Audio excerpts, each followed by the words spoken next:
Welcome to Love in Life, a guide to a positive mindset. My aim is to show you that the key to a happier and more positive mind is to love the life you have. We will look at tips and tools you can use to improve your mindset, and the best thing is, we'll all be on this journey together. Hi, welcome back to Love in Life. I'm Lisa and I have been struggling to get this episode recorded. I've still got the boys home from school and I've been trying to get them out the house, but when they're not out the house, they are in their bedrooms, on their PCs, and they're very noisy. So I do apologise. You might hear them shouting in the background at points. I have asked them to be quiet, but I have just heard them shouting as well.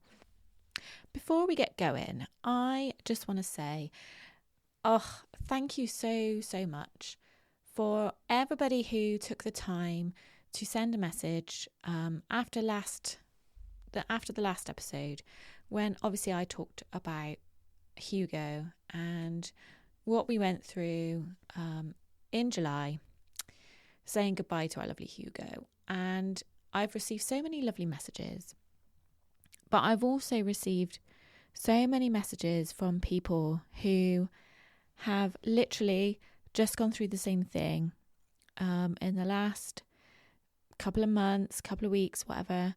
And it's always just nice to hear that somebody else is going through the same thing as you have been through or are going through. It's just really nice. So the fact that those people have reached out to me, I really do appreciate that, because it is just nice knowing that people understand, and I guess also hearing it from me as well helps those people realise that other people understand too. So that's what I love about this, is we all help each other. So thank you so much from the bottom of my heart. Another reason why I've been struggling to record the next episode is I've been finding it really hard to know what to talk about. I feel like I've got anything to say to people. However, feeling like this has helped me realise that this is all part of grief. The way I'm feeling is all part of grief. So that is actually what we're going to talk about today. And not in a morbid, sad, negative way, like talking about the different stages of grief just to help you through it. And the thing is, like, we all are going to grieve. We're all going to encounter grief at some point. We're all going to grieve for something. Like, we just think of grief as the first thing that comes to our head is that grief is how you feel when somebody dies. But it's not just about death. It's about losing something or someone that you love, something in your life that you love, and it's taken away. So apart from the death of a loved one, I would just like to just point out a few sources of grief, a few common reasons that we experience grief. So like I say, other than the obvious losing a loved one, the death of a pet, divorce or relationship, obviously you mourn the things in your life that are no longer there anymore. Even if you are still in a relationship, you might mourn how something used to be. So if a relationship has changed, you might mourn the past. We can also grieve over the loss of health, and that also includes like the loss of something or a part of your lifestyle. So if somebody has a serious injury and has an operation that, for example, stops them playing a sport that they love, like, we can feel grief for losing that part of our lifestyle that we might not get back again. We might not get back again. We can grieve over losing a job, over the loss of financial stability. So obviously, if you are used to having enough to get by, having enough to live comfortably, and all of a sudden you're faced with unexpected debt or even this current cost of living crisis, that affects so many people. Like, obviously then we're having to get used to a new lifestyle, a new way of living, and we can grieve for that past lifestyle. Other common reasons for grief are miscarriage, retirement, loss of a friendship. Again, this is something that most of us will indefinitely experience at some point. And it's really difficult. Grieving over a loved one's serious illness, and also the loss of safety after trauma of any sort. If it's left you feeling unsafe and unsecure, then we are very likely to feel feelings of grief. And you might think, well, how can we compare grief with, grieving a loved one with losing a job, for example? But I just want to remind you and take you back to episodes when I've talked about the law of relativity. And that basically means, like, what is happening in your reality at that moment in time, that is what is relative to you. It is completely irrelevant what anybody else is going through. And that's not to say that we disregard anybody else, obviously, but what is happening in your life is the most important thing to you in that time. So I just don't want you thinking, well, I shouldn't grieve over losing a friendship when so-and-so is grieving over losing their dad. Yes, we are both feeling grief in different ways, in different severities, but we are both feeling grief. And the grief we are feeling in our own lives at that moment in time is the grief we're feeling. So let yourself feel it. Allow yourself to grieve. Okay, and so I just want to remind you that there is no right or wrong way to grieve. Grief looks differently for all of us. And even, when we lost Hugo, I can honestly say that every single one of us in this house, I was going to say 4 of us, but obviously Rosie's grieving as well. We've all grieved in our own individual ways. We've all grieved. We all miss him just as much, but it looks differently for all of us. In 1969, a psychiatrist called Kubler-Ross identified 5 different stages of grief. It's really important to note that these stages can be in any order, although they are in a logical order. They can be in any order, and they can happen at different times for different people. So like I said, us in this household, we've all reached different stages at different times. I, for one, have definitely gone from back and forth from different stages, and still am, to be honest.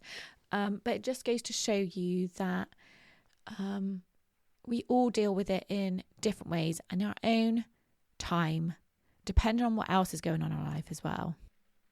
So the 5 different stages of grief, and remember, these aren't necessarily just to do with death.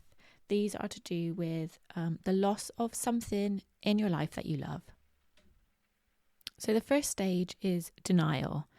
And you might be thinking something along the lines of, this can't be happening. It often comes with feeling numb. It often comes with disbelief. Sometimes people carry on as if nothing is happening. Obviously, which is what you do when you're in denial. And I know I can identify at a point when I definitely felt this stage for me. And it was actually before we'd lost Hugo. It was when we found out his diagnosis. And I was convincing myself, I think I might have mentioned this in the last episode, but I was convincing myself that there was things I could do that would stop it happening, that would turn it around, that I'd be able to somehow magically cure his cancer. So obviously this stage can happen, I guess any of the stages can happen before the event has actually happened. And like with me, it wasn't necessarily I guess it was denial. I honestly felt like I could somehow magic a cure for him, or something that would prolong it. Like with the food that I was feeding him, I was doing so much research into what foods had cancer killing properties, had anti-inflammatory properties, and I really was in like a denial phase because I thought it would help him. It was obviously far too progressed at that point. Okay, so the next stage of grief is anger. And you might think along the lines of, why is this happening? You might feel like you have to find somebody to blame. You might have anger towards a situation. It might even not necessarily be the situation, but anger towards a situation that could have led to this happening. It could be anger towards a person or a situation that is involved in it. We might even find ways to blame ourselves for what's happened. It can often feel really overwhelming, and like you can often think things like, I should have done this differently. If I would have done this differently, then this wouldn't have happened. It's all my fault. I could have helped. And I did have that. I did have that to a certain extent. It didn't last for long, but I blamed myself for leaving it so long to have Hugo's allergies tested. We literally only got them 2 months before he passed away. And part of me thinks maybe if I found out earlier, I could have prevented him getting stressed out. And, because we all know that stress is one of the factors of cancer, of abnormal cells. So yeah, I did have that. It didn't last long, but it does happen. And it is a natural part of the process to try and find somebody to blame. The third stage of grief is bargaining. So you might say something or think something along the lines of, make this not happen and I'll make a deal with yourself, making a deal with God or a higher power, whatever you bargain with, whatever you pray to, whoever you speak to. Thinking of grieving relationships, you might find yourself bargaining with your ex, don't leave me and I'll start doing this more, or I'll stop doing this. The fourth stage, which is often, logically, it's the stage that lasts for the longest, I guess. And I am guessing there that I've got no scientific proof behind that. But the fourth stage is depression. So you might find yourself thinking, I'm too sad to do anything. It's basically prolonged sadness. The pain that is felt, it can be so intense. It can last for months. It can even last for years. It can feel like life has no meaning. And I ask you to be really aware of yourself and others who might be in this stage of grieving, because there is a big difference between, like, whilst it's called the depression stage, it's really important to keep an eye out for actually being depressed, mentally depressed, because once it leads to mental health problems, I really, really urge you to seek additional help. Or if you notice this in somebody else, the prolonged depression, the prolonged mental health decline, if you notice it in somebody else, please urge them to seek help. I'll go back to this in a minute, but the fifth stage of grief is acceptance.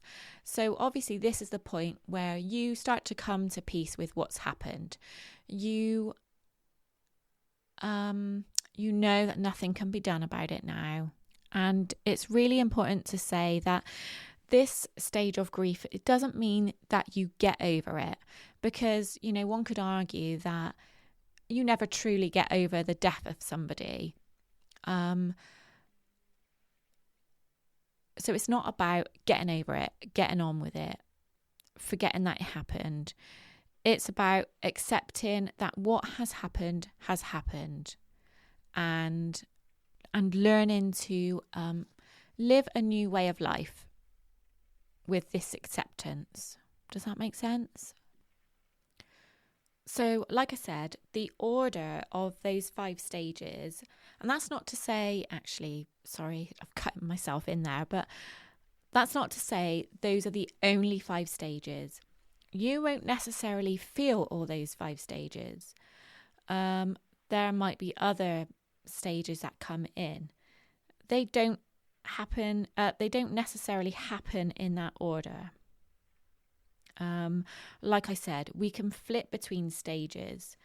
I have 100% noticed myself going through the depression and acceptance, like flitting back and forth between that, ups and downs. Like, we are living a new way of life, and we are, I know I said not to think of it as getting on, but we are getting on with things, like, because you have to, don't you?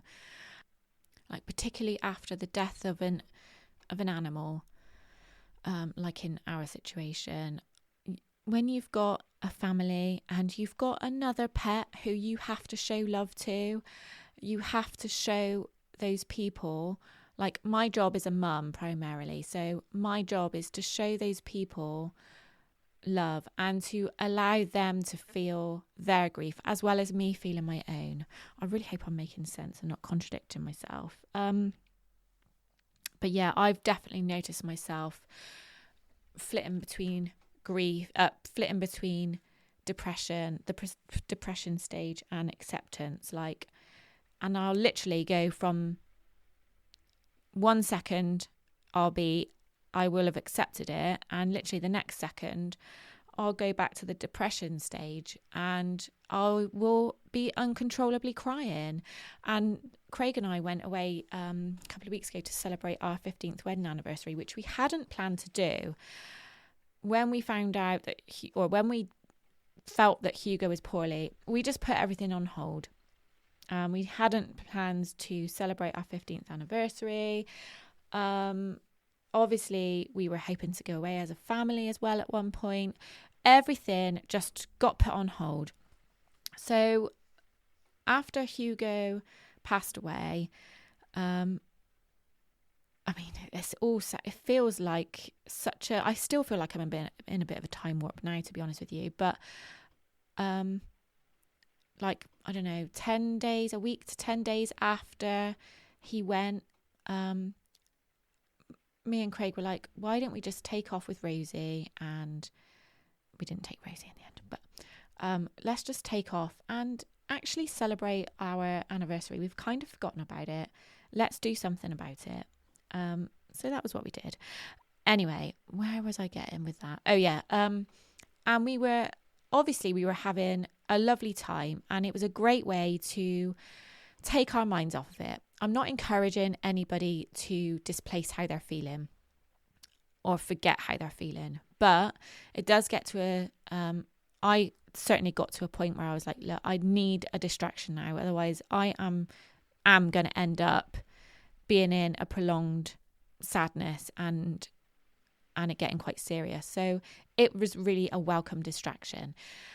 And we were eating our dinner one night. We'd had a lovely long hike in the mountains in Switzerland, and I was knackered, and I don't know what came over me, but all of a sudden Hugo just popped into my head, and I had a mouthful of burger, and I just burst into tears.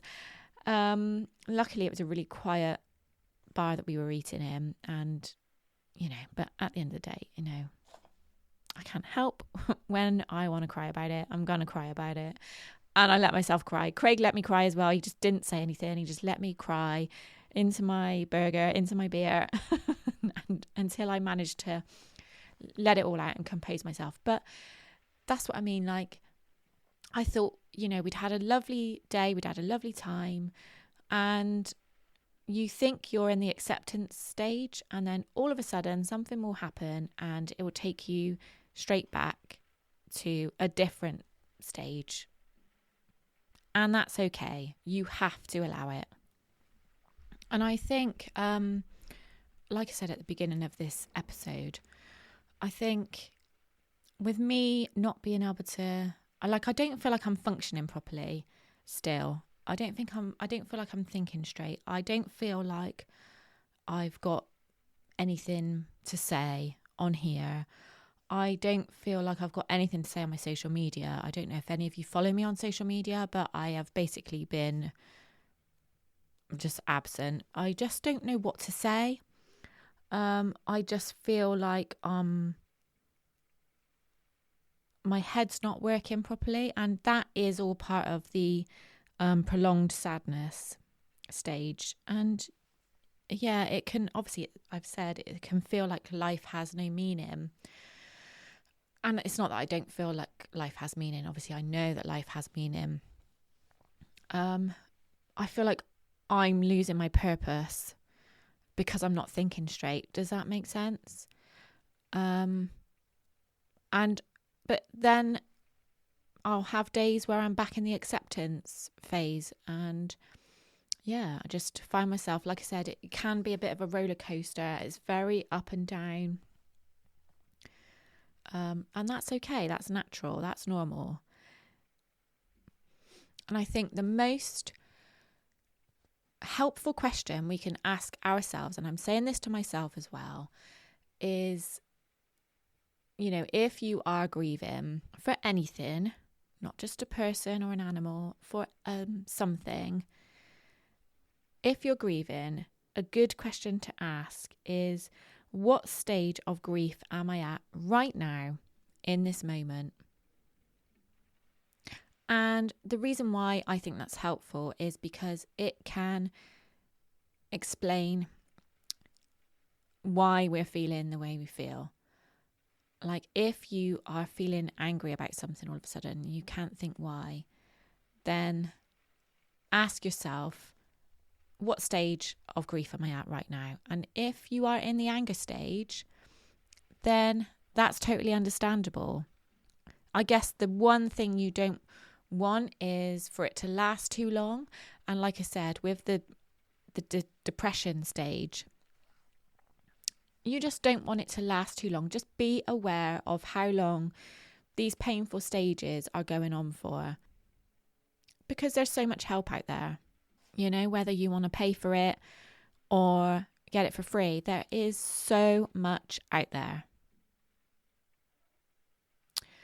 I think I'm going to post this or post something about the 5 stages of grief on my social media, because given the fact that I received messages from people to say they were feeling the same, or they were going through the same sort of thing after the last episode, I think this would be really helpful for people to see it. I mean, obviously you can Google it, but you might also want to see my version of it.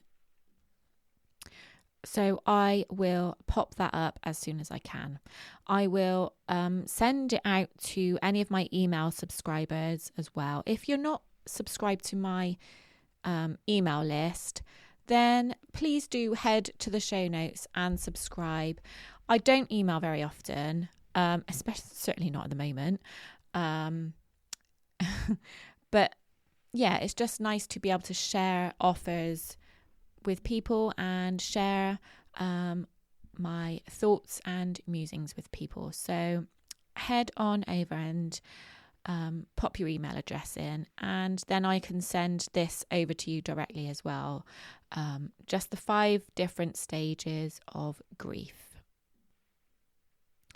Thank you so much for listening today, and I really do hope that those of you who reached out to me last time, I really hope that this helps as much as it's helped me learning about the different stages.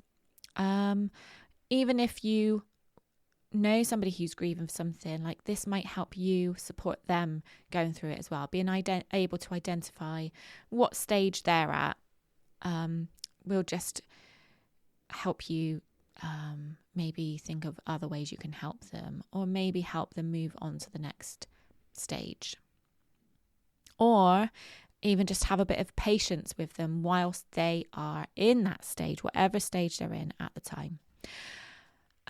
I will speak to you very soon, and I'm just sending you so much love. Take care, everyone. Bye.